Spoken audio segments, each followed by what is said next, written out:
Hey everybody, it's me with the next installment of my Supervillains Explored series. And today I'm going to be talking about the DC Comics villain Despero, requested to me by Ziploc Gory. And holy crap, I have a lot to talk about this guy, so I better get underway here. Despero, he first appeared during the Silver Age of comics, and he actually was he was the first major original villain to ever appear in a Justice League book. Now, when he first appeared, he was he wasn't really strong. He was the tyrant ruler of an alien planet called Kalanor, and he first encounters the Justice League when the League when they rescue two people who fled from Kalanor, and so Despero tries to come and get them back. And because of this, Despero has a lot more than a few battles with the Justice League.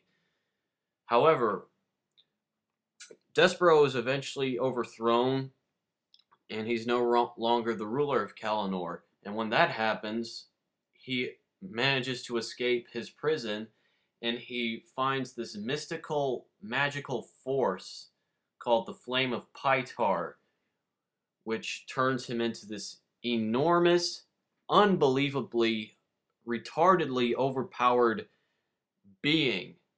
I guess you could almost say he's a god, because he is one of the strongest characters in the entire DC universe. Um, One of Despero's most unique features is is a third eye on his forehead. Now, this third eye is kind of, I guess you could say, the source of most of his powers, because when he's empowered by the Flame of Pytar, his third eye can actually he can warp reality with it. He can telekinetically warp reality around all of the major superheroes. He can mind control people. He can communicate telepathically with people, and he is just. I mean, he's also he's also very physically strong. Let me tell you something. This guy, he's so fucking strong. He was able to fight Superman, Captain Marvel, Power Girl, Hourman, and Wonder Woman all at the same time and kick all of their asses. Yeah, I'm not making that up.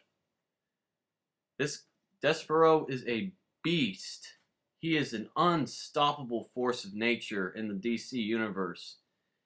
And the only thing worse than a guy who is unbelievably strong and even more than capable of completely destroying the entire Justice League is not even being able to kill him.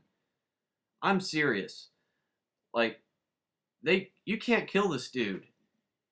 And even when that happened, during a fight with the Justice League, Despero, who was actually empowered by the Flame of Pytar, he was actually fixing to murder Vibe, one of the superheroes from the Justice League, whenever the Martian Manhunter actually attacks him, and he casts this sort of magical Martian spell on Despero, which is called Mayavana, which it's sort of like the Black Mercy thing that Mongol uses to entrance Superman and the man and for the man who has everything Superman storyline.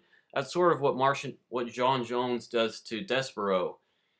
He puts Despero into this fantasy world where all Despero's greatest desires and pleasures come to life and are just presented in a huge reality to him.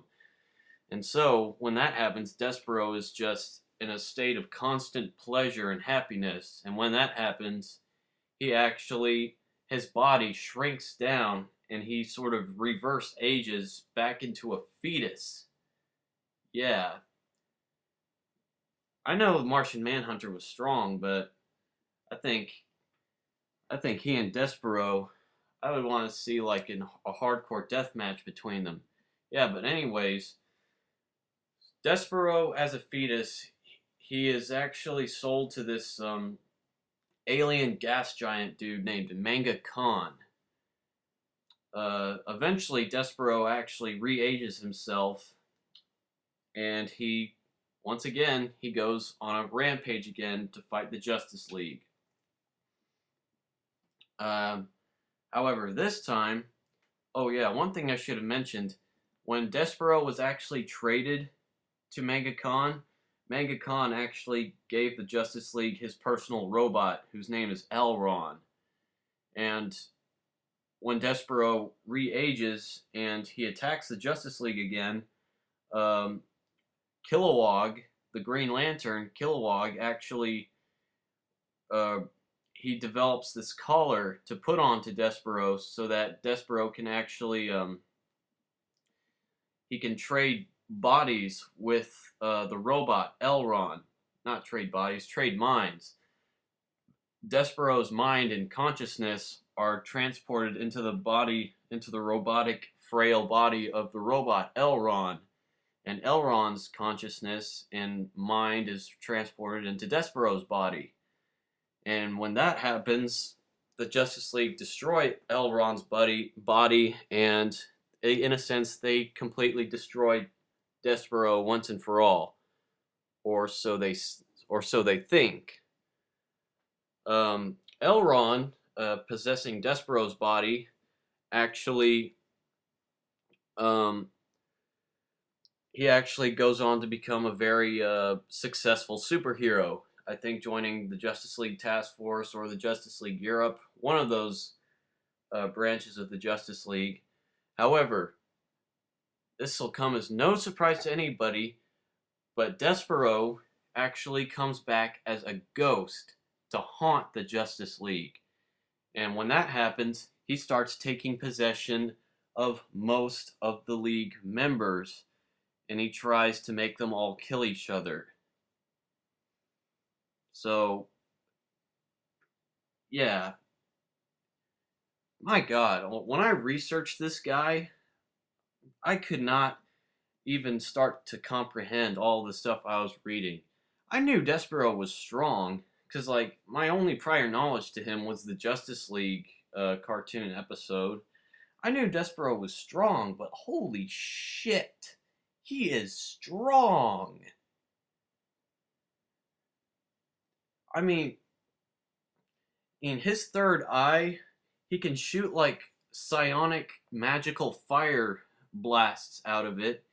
He can fight off 7 super powerful superheroes all at once. He can fly at like Mach 8 speed, which he can fly around the earth like in like 11 seconds completely. He's faster than the Flash, and even when you completely destroy his body, he'll come back as a ghost and take possession of you. Yeah. Uh, I gotta thank Ziploc Gory for actually mentioning this guy to me. But yeah, Despero, not a guy you want to fuck with. Um, well, that's. I think that